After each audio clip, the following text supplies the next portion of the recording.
So you could probably already tell by the way that I look. Growing up, I didn't have a lot of friends.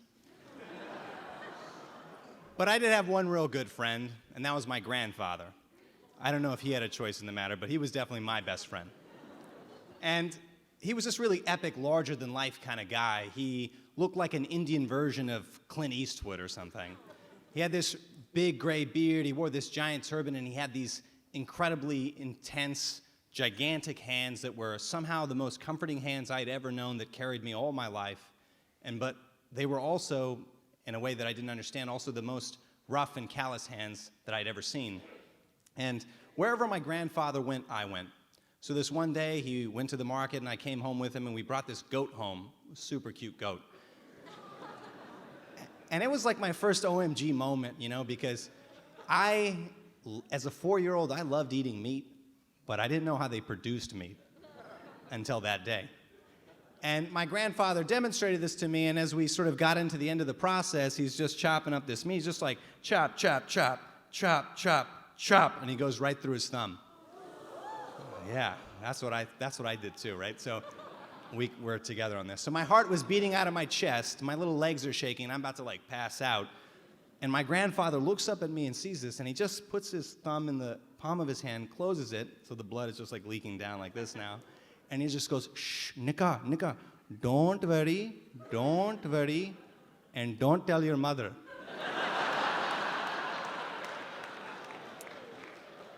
He was ultimately right. He survived, so did I, but I don't eat goat's meat anymore. And as the years went on, 2 years passed, and he took me to my first day of kindergarten. And I remember when I got to the school and he dropped me off with all the other parents, I realized that nobody else had a grandfather that looked like mine. And the other kids seemed to notice that too, so they had a lot of questions and comments about the way that he looked and the way that I was. And by far the most frequent question that I ever got was, "Hey Apu, how's the Quickie Mart doing?" And it was hard to hear that as a kid because I had to think to myself that, damn, how do they know I work at a Quickie Mart? These kids are smart, And I loved working at our Quickie Mart. The gas station was amazing. I didn't know what money was, but it didn't matter. They didn't pay us, but we got all the candy we ever wanted, right? It was fantastic. And I would eat this candy, and I loved going, but as I heard what these other kids said, I started to feel bad about the gas station, and I didn't want to go anymore, and I stopped. And the bullying continued, but I couldn't really do anything about it. The teachers were either too busy or didn't care to do anything about it. I didn't have a lot of friends, as I mentioned, and I couldn't tell the one person I was closest to, my grandfather, because he was just never scared of anything. And I thought, well, they're just words, more or less, so I could live with them. But a decade later, when I was a sophomore in high school, September 11th happened, and then everything changed. Out of the 2,000 kids that were in my entire high school class, there was probably only a dozen or so that fit that Fox, CNN description of what a terrorist looks like. And I was one of the only ones that was dropped off by a man who wore a full beard and had a turban. So the friends and neighbors who a day earlier had said they loved the cadence of our language saw those same sounds fall from our mouths like grenades. The words were transgression enough. Why do you people hate this country so much? Fuck you, terrorist. And in America, you speak American. And it took everything out of me in those moments to not tell them that actually in America, you speak English. Because American is not a language.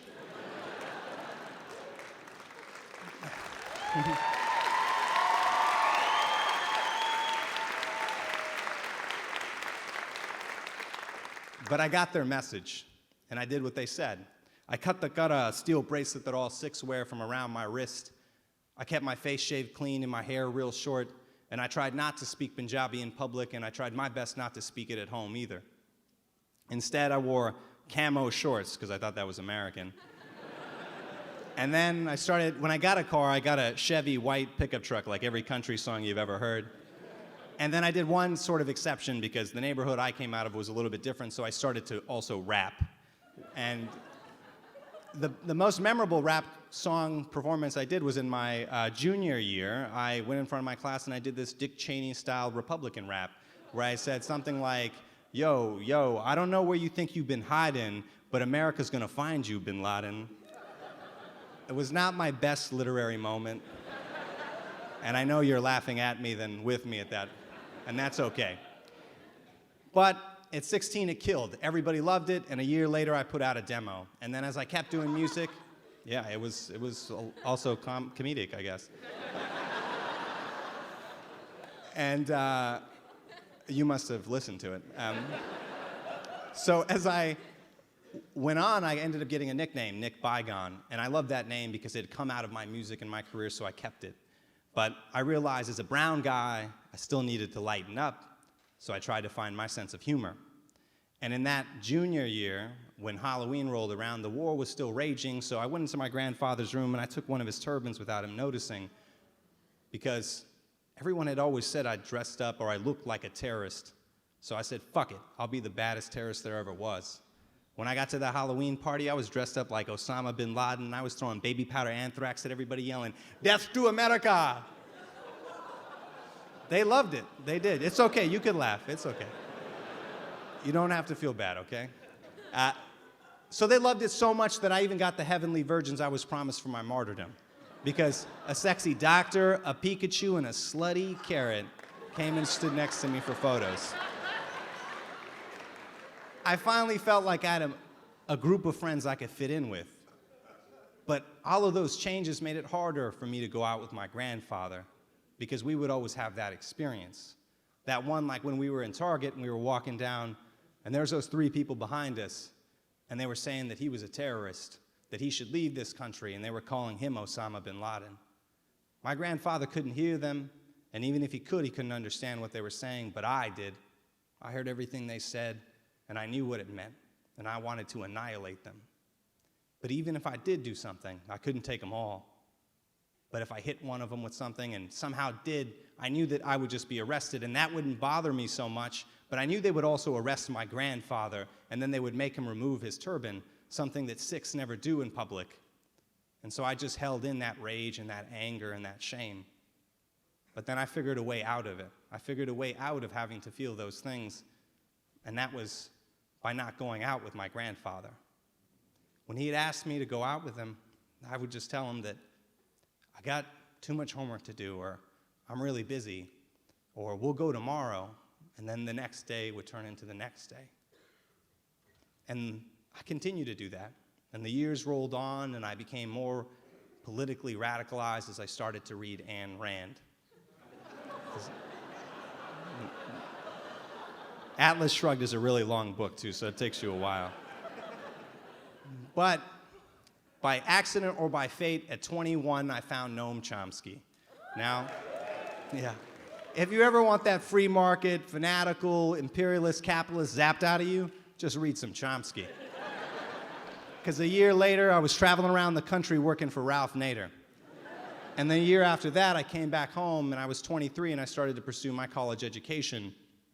But by that time, my grandfather's health had started to deteriorate.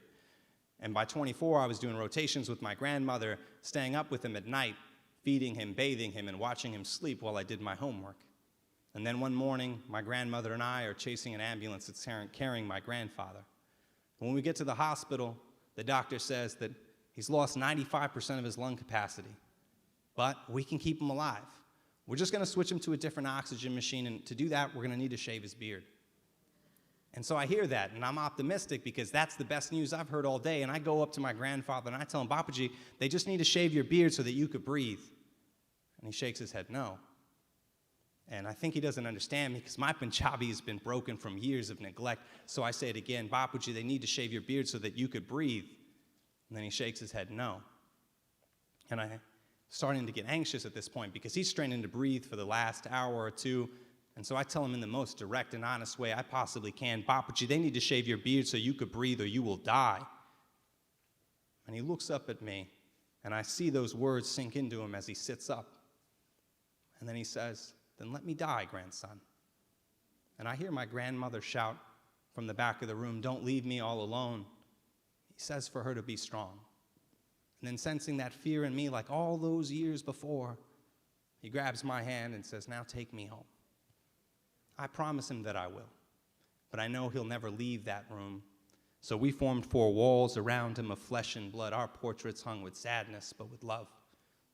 and I watch quietly as he goes, refusing to ever remove his turban, to forget his language, or to shave his beard, because my grandfather had never failed to be anything other than himself. But I had never failed to stop trying to be somebody else.